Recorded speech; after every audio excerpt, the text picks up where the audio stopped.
Hello बच्चों, let's read this question. If S N is equal to sigma 1 to 4n minus 1 raise to power k plus 1 upon 2 k square, then S N can take the values. तो यहाँ पे हमें बताना है S N जो है वो क्या वैल्यूज ले सकता है.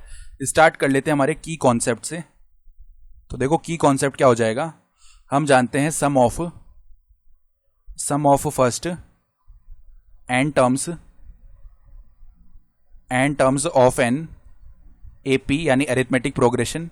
तो एस एन का जो वैल्यू वो क्या होता है n/2 और यहाँ पे हो जाता है a प्लस में an, जहाँ पे an nth टर्म है, a यानी कि फर्स्ट टर्म है और n यानी कि नंबर ऑफ टर्म्स है. ठीक है. तो अब अगर इस एस एन वाले एक्सप्रेशन में हम क्या रखते हैं k इज इक्वल टू 1 रख देते हैं, तो एस एन का जो वैल्यू है ना वो क्या आएगा. देखो k इज इक्वल टू 1 रखने पे एस एन का वैल्यू आ जाएगा हमारे पास -1 रेज टू पावर या चलो एस एन नहीं, हम टी या चलो ये तो सम बोल रहा है ना इसका, हम केवल बारी बारी टर्म्स निकाल रहे हैं. ठीक है. तो टी एन का वैल्यू निकाल रहे हैं हम इस केस में, या बोल सकते हैं T1 जो कि हमारा फर्स्ट टर्म हो जाएगा. तो -1 और इसकी पावर 1 मल्टीप्लाई में 1 + 1 2 हो जाएगा. 2 से 2 डिवाइड हो गया यानी 1 आ गया इधर, और मल्टीप्लाई में 1 का स्क्वायर, यानी ये बन रहा है केवल माइनस ऑफ 1 का स्क्वायर. इसको ऐसे लिख सकते हैं. ठीक है. और k इज इक्वल टू जैसे ही हमने 2 रखा, तो इस केस में जो T2 का वैल्यू है वो देखो कितना हो जाएगा हमारे पास, -1 रेज टू पावर 2 मल्टीप्लाई में 2 + 1 3 हो जाएगा, और अपॉन में भी 2 है, 2 से 2 डिवाइड हो गया तो इसकी पावर इवेंचुअली 3 है, और यहाँ पे 2 का स्क्वायर है. तो ये क्या बन गया -2 का स्क्वायर, ऐसे बन रहा है ना. ठीक है. और अगर हमने k इज इक्वल टू 3 रखा, तो T3 का जो वैल्यू है वो क्या आएगा, -1 की पावर कितनी हो जाएगी, 3 मल्टीप्लाई में 3 + 1 4 होता है, तो 2 डिवाइड कर देगा 4 को 2 टाइम्स, और 2 मल्टीप्लाई में 3 6, यानी यहाँ पे 6 हो जाएगा, और 3 का स्क्वायर यानी ये होता है 3 का स्क्वायर. तो ये पैटर्न जो है हमारा किस तरीके से देखो आगे बनेगा.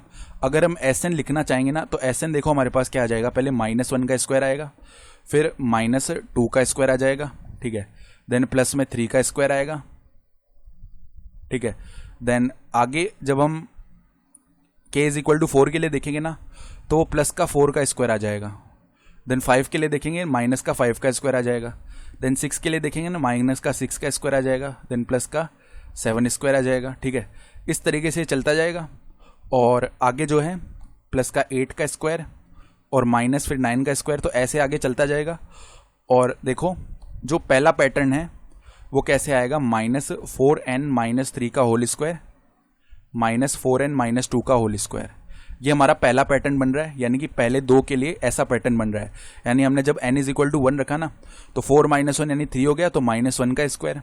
ठीक है. और उसके बाद में जब हमने क्या रखा, n इज इक्वल टू 1 यहाँ पे रखा इस वाले में, तो 4 - 2 यानी 2 हो गया, तो माइनस के 2 का स्क्वायर बन रहा है. ठीक है. और आगे वाले दोनों पॉजिटिव आ रहे हैं ना, तो उनके लिए पैटर्न देखो ऐसे बनेगा, प्लस का 4n - 1 का स्क्वायर और प्लस का 4n का होल स्क्वायर. तो अब हम क्या करेंगे, अब हम देखो जो स्पेसिफिक पैटर्न वाले हैं उनको अलग कर लेते हैं. जैसे कि ऑड वाले देखो, -1 स्क्वायर प्लस का 3 स्क्वायर -5 स्क्वायर. ठीक है. और प्लस का 7 स्क्वायर -9 स्क्वायर प्लस का 11 स्क्वायर एंड सॉन आगे चलेगा, माइनस का 4n - 3 इसका होल स्क्वायर एक तो. ठीक है. और प्लस का 4n - 1 इसका होल स्क्वायर. इतना तक का हमने अलग कर लिया.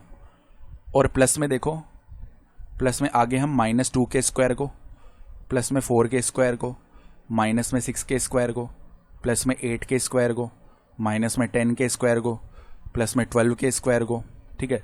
ऐसे आगे चलता जाएगा ये. और हमारे पास यहाँ पे माइनस का क्या आएगा, चलो इसको बोल देते हैं माइनस का 4n - 2 का होल स्क्वायर. ठीक है. और प्लस का 4n का स्क्वायर, प्लस का 4n का स्क्वायर. ऐसे ही तो बन रहा है ना ये. ठीक है. क्योंकि n इज इक्वल टू 1 रखने पे -2 का स्क्वायर प्लस 4 का स्क्वायर ऑब्टेन हो रहा है, तो ये ऐसे ही चल रहा है. ठीक बात है.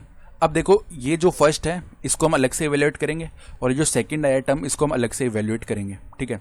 तो इवेल्युएट कर लेते हैं. देखो S N is equal to eventually क्या बन रहा है, 3 का स्क्वायर होता है 9 -1 का स्क्वायर यानी 1, 9 - 1 हो गया 8. फिर अगले वाले दो टर्म्स देख लो, 7 का स्क्वायर 49 माइनस में 25, ये होता है प्लस का 24. ठीक है. देन प्लस का आगे 40 आएगा, प्लस में एंड सॉन ऐसे चलेगा। और अगर हम इसको इवेल्यूएट करेंगे ना -4n-3 का होल स्क्वायर प्लस में 4n-1 का होल स्क्वायर, तो देखो इसको यहाँ पे इवेल्यूएट करते हैं 4n-1 का होल स्क्वायर माइनस में 4n-3 का होल स्क्वायर ओपन करते हैं तो 16n स्क्वायर प्लस 1 माइनस का 8n माइनस में 16n स्क्वायर और यहाँ पे माइनस का 9 और प्लस का कितना आ जाएगा 24n। ठीक है, 16n स्क्वायर 0 हो गया, देन 24n माइनस 8n हो गया 16n और माइनस का 8 आ जाएगा। ठीक है, यानी ये कहाँ तक जाएगा, ये यहाँ तक जाएगा प्लस का 16n माइनस 8 हो गया। तो अब एक बात नोट करो, हमें पता है कि यहाँ से लेके यहाँ तक के देखो टोटल कितने टर्म्स थे, हम केवल ये वाले टर्म्स ले रहे थे ना, केवल ये वाले जो कि ऑड वाले टर्म्स है, ये टोटल 2n थे और हमने यहाँ पर अब 2 का पेयर बना के ऐड किया, तो ये टोटल n टर्म्स बन गए हैं। ठीक है, तो ये टोटल n टर्म्स बन गए, इसको हमने एक साथ रखा। प्लस में ऐसे ही हम देखो यहाँ पे ये निकालते हैं तो ये क्या बन जाएगा 4 का स्क्वायर 16 माइनस में 2 का स्क्वायर 4, तो ये मिलके हो गया कितना 12।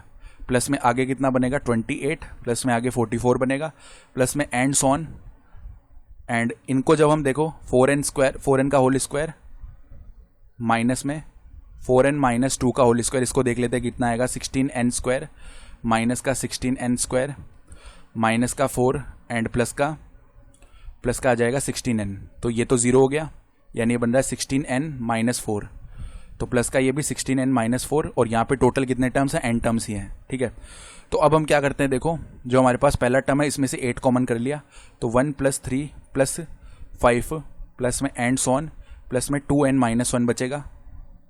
ठीक है, ये टर्म आ रहा है और प्लस में इधर से हम क्या करते हैं 4 को कॉमन कर लेते हैं, तो अंदर 3 प्लस में 7 प्लस में 11 प्लस में एंड सॉन 4n-1 यहाँ तक बच जाएगा। तो यहाँ से देखो Sn का जो वैल्यू है वो क्या हो जाएगा, 8 इधर बाहर है और अब ये तो AP का सम हो गया, n टर्म्स है टोटल। ठीक है, तो यहाँ पे n/2 और फर्स्ट टर्म है 1 प्लस में आखिर में 2n-1। ठीक है, प्लस में इधर 4 आ गया और इसी तरीके से यहाँ पे n/2 फर्स्ट टर्म है 3 प्लस में 4n-1 ये आ गया, यानी इधर से बन जाएगा 4n और अंदर बन गया 2n और प्लस में इधर हो गया 2n, अंदर कितना बन जाएगा 3-1 यानी 2 प्लस में 4n ये हो गया।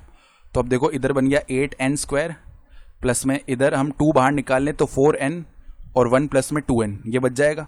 तो अगर n = 8 रखेंगे ना यहाँ पे, तो S8 का वैल्यू कितना आ जाएगा 8 × में 8 का स्क्वायर प्लस में 4 × में 8 मल्टीप्लाई में 1 प्लस 2 × 8 यानी 16 ये हो जाएगा। तो इसका वैल्यू आएगा 1056। उसके बाद में अगर n = 9 रखेंगे हम, तो S9 का वैल्यू देखो कितना आ जाएगा, इधर से 8 × में 9 का स्क्वायर प्लस में 4 × में 9 मल्टीप्लाई में 1 + 2 × 9 यानी कि 18 हो जाएगा। तो इसका वैल्यू सॉल्व करेंगे तो 1332 आ जाएगा।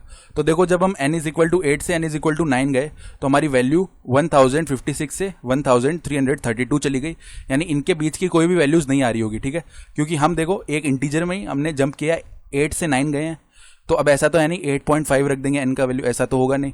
तो कौन कौन सी वैल्यूज ये ले सकता है, एक तो 1056 जो n = 8 पे ले रहा है, देन डायरेक्टली n = 9 पे 1332 ले रहा है, उसके बीच में कोई वैल्यू नहीं आ रही है। तो ऑप्शन A और D सही हो गया। I hope you understood this explanation. Best of luck.